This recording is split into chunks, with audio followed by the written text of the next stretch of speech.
Hello, this is Momoyo. Today I would like to talk about why awakening will cure your mental illness. So for you to understand mental illness, you need to know self-images. So how the self-image was created.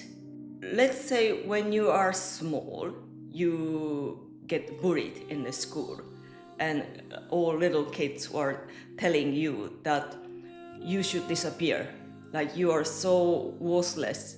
Sometimes kids saying without meaning, they're just saying nasty thing. But then the situation was so shocking to you, then the time when you receive the sentence or word would becoming you. It will become your name. Let's say you should disappear when other children said to you. So then your name will be, I should disappear. I shouldn't exist. I'm worthless. But then this self-image is very powerful. It will become so you that you wouldn't notice. But this voice is so loudly telling you that you're so worthless. You should not exist. You should disappear. So when you go to work, you are with family, with friends, all the time this ghost voice is telling you, you shouldn't be here. You are worthless here. You should disappear. All the time, non-stop, 24/7. But this voice is so strange, you cannot hear it, but you all the time there. It's like a ghost voice, like when you look back, nobody's there, but you feel it. So that's self-image. My strongest ability is to read other person's self-image. Those images are kept in their subconsciousness. You have to know this is just your voice, just somebody's judgment. That shocking event, it will give you your name. And once you put sticker on it, that's it. Forever, until you're aware, this name will become you. So you try to revenge. That's how your life starts. Then they try to become very important person or like try to prove that I can exist. And then let's say when you start drinking a little bit, when you are drinking, you feel like you are off from that voice and you feel nice. You can forget about that voice. I feel great. So then, okay, I want to have that feeling again. I will drink more and more and more and more. And that's how you become alcoholic. My case was eating disorder. So my case was I had a lot of negative voice. I had lot of negative self-images. And then my off was losing weight. When I lose weight, I can give myself, oh, you did very well.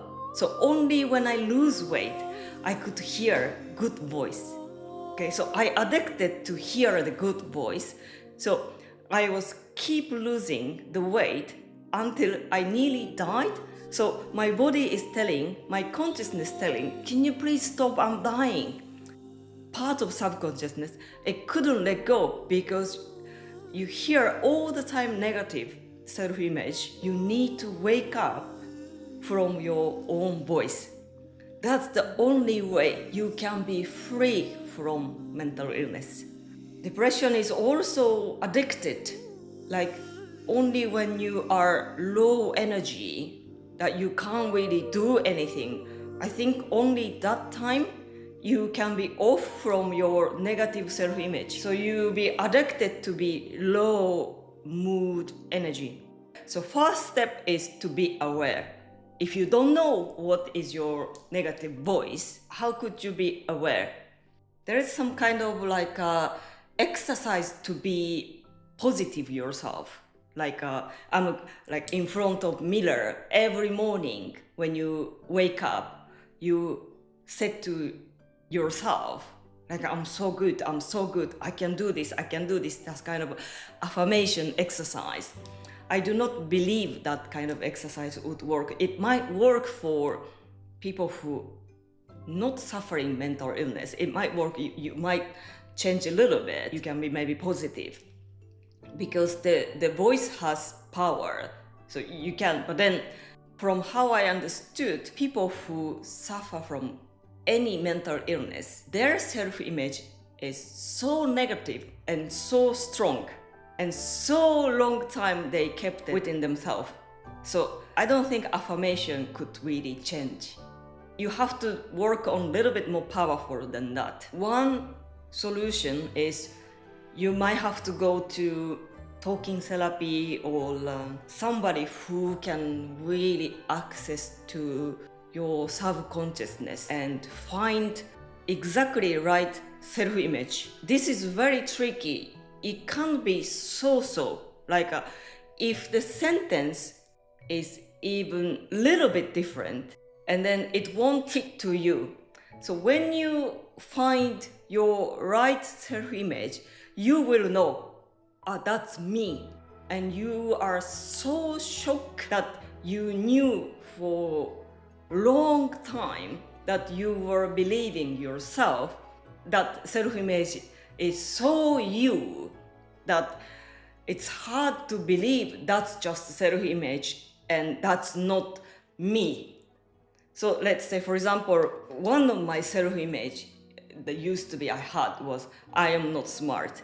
Because other students were so academically smart, I thought I'm so dumb, I'm so stupid. So this self-image, I had them so long time.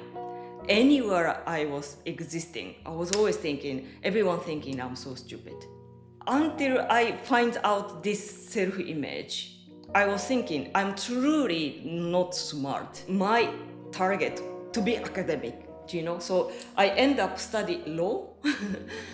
So not interested for me, but I entered to law school because I thought that's the academic people would do. And if I become lawyer, people will think about me academically smart.